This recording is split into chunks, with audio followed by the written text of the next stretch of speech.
अस्सलाम वालेकुम। Recce centre Karachi में खुश आमदीद। मेरा नाम आमिर है। मैं psychologist, reiki master and therapist हूँ।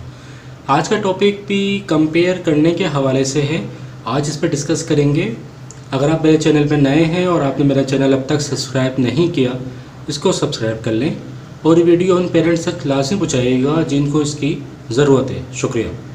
तो आज का टॉपिक है वो कंपेयर के हवाले से। उसका जो दूसरा पार्ट है वो है हर बच्चे के अपने अपने रंग होते हैं। बिल्कुल हर बच्चा इनफरादी तौर पर और मुख्तलिफ़ स्टाइल के हवाले से एक दूसरे से बहुत मुख्तलिफ़ होता है।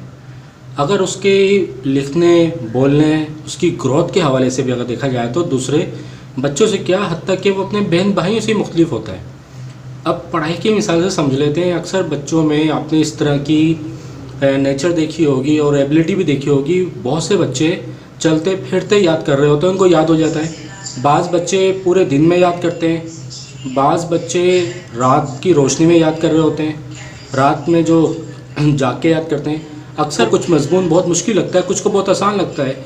कुछ यानी कि अपने घर में स्टडी नहीं कर पाते, जहाँ वो ट्यूशन जाते हैं वहाँ पे उनकी स्टडी बहुत अच्छी हो जाती है। तो हर बच्चे का स्टाइल और उनके इनफरादी जो कोशिश होती है बहुत मुख्तलिफ होती है। तो इसमें ये परेशान होने की ज़रूरत नहीं है कि ये दूसरे बच्चों की तरह इस तरह स्टाइल नहीं अपनाता। इसमें इस तरह की चेंजेस है। हाँ, हत्ता कि ये चीज़ नोट की जाए कि उनकी जितनी भी इनफरादी कोशिशें सारी मुस्बत पहलू के हवाले से अगर हो रही है, वो तालीम हो, तरबियत हो, दूसरे अवामिल हो, वो अगर मुस्बत हो रहे हैं तो इसमें परेशान होने की बात नहीं।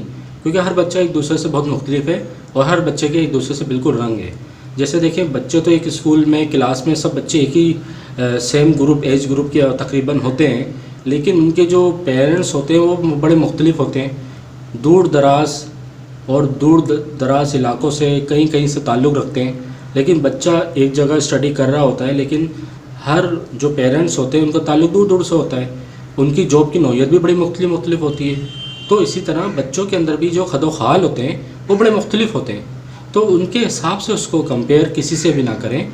उनकी जो इनफरादी कोशिश है उसको बेहतर करें और उसमें अगर कुछ चेंज अगर आपको नज़र आता है जो उसके लिए नेगेटिव है, तो उसमें आप उसको गाइड कर सकते हैं, उनको बता सकते हैं। उसको मुकम्मल तब्दील करना थोड़ा मुश्किल होता है क्योंकि हर बच्चा अपने इनफरादी स्ट्रक्चर और अपने स्टाइल के लिहाज से बहुत मुख्तलिफ होता है।